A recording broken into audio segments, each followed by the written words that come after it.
Now the psychic demonstrates his telepathic powers using a blindfold and a rope. First, he has the volunteers select a card. Just hold the card up high and show it to everyone. Show it to all the different sections of the audience and make sure all the cameras can see it. Slowly show everyone the card. Have you done that? Yeah. Good. Okay, now place the card in my hand. You can stay right there. And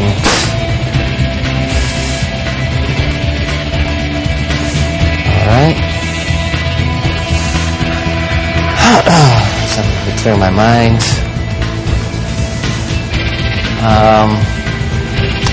I always focus on the color. I'm getting the color is red. Color is red. It's not a number. It's a picture card. It's the Jack of Hearts. Is that correct? Yeah, that's correct. Wait, show the card to everyone, Karen. It is the Jack of Hearts. Great.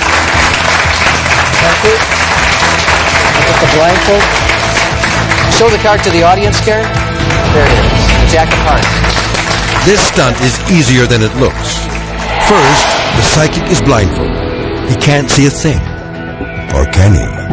On close examination, you can see that the blindfold contains two pieces of stiff cardboard that hold it out and away from the psychic's face. From this angle, you can see that the psychic has a clear view straight down to the floor. Concealed at his feet is the second part of the secret. Hidden in his right shoe are two magnets. The magnets are used to pull out a mirror that's built into the sole of his left shoe. There it goes. Let's watch how easy this is. Looking straight down into the mirror, the psychic can clearly see a reflection of the card as he holds it behind his back. The psychic stands sideways to the audience so that his leg blocks their view of the mirror. Once he's seen the card's identity, the mirror is pushed back in place. It's the Jack of Hearts. Is that correct? And his phony psychic ability has worked flawlessly once again. Now, another attempt at moving an object with the power of the mind. This time, the psychic will use simple matchsticks, and the audience volunteers will witness from just a few inches away.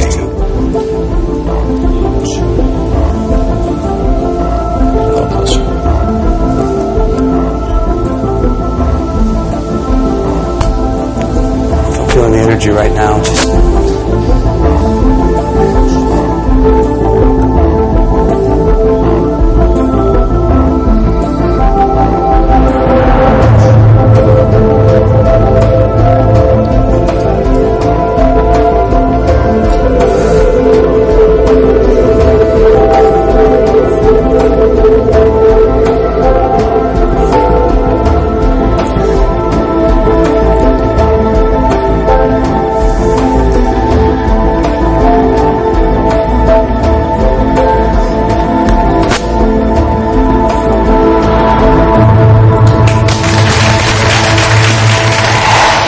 So, did psychic powers cause the matchstick to stand on end? Don't bet on it. Here's what you didn't see. Hidden under the tablecloth is a powerful magnet that's built right into the table. It's the magnet that makes the match move. But that's no ordinary match. Drilled into the wooden core is a thin metal nail. It's the nail that reacts to the magnetic pull, which forces the match to stand upright. A deceptively simple way to appear to be psychic. Psychics who work out of street corner shops use a variety of scams to defraud their clients. This is one of the most common. The client is asked to bring in a treasured possession that belonged to a deceased loved one, usually a ring. She's asking me to show you something with a ring. The psychic supposedly gets a message while clasping the ring in her hands.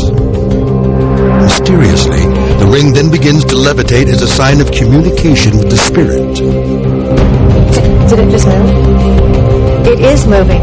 Once the woman's confidence is won, the psychic takes out a set of psychic slates, which will allow the spirit to send her a special message from the other side. The psychic shows her client the blank slates and closes them. She then asks for a message from the spirit. When the slates are opened, a very personal thought from the deceased relative has mysteriously appeared. Oh my God! The psychic's act is so convincing that the victim is sure to come back again and again, and keep paying again and again. how does this psychic pull off this deception?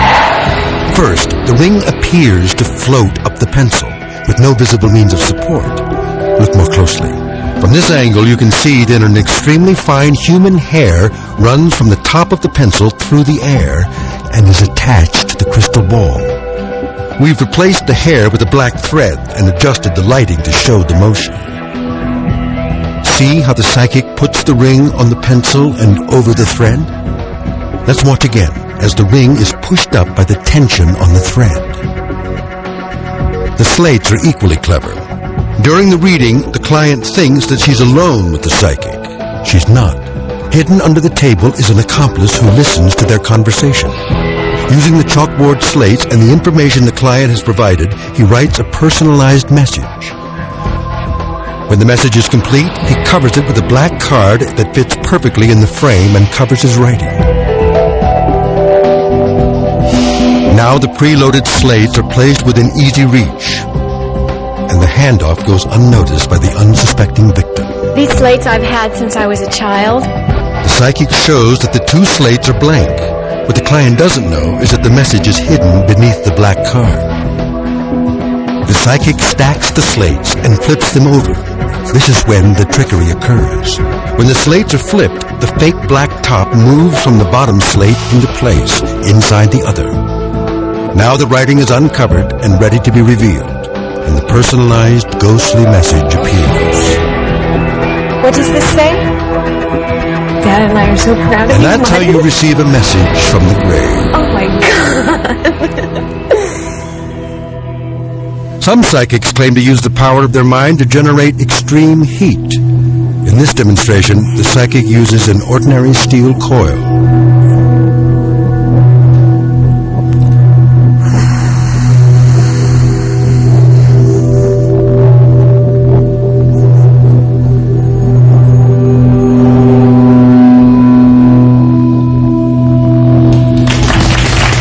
So does the psychic really use the power of his mind to turn a cold steel coil red hot?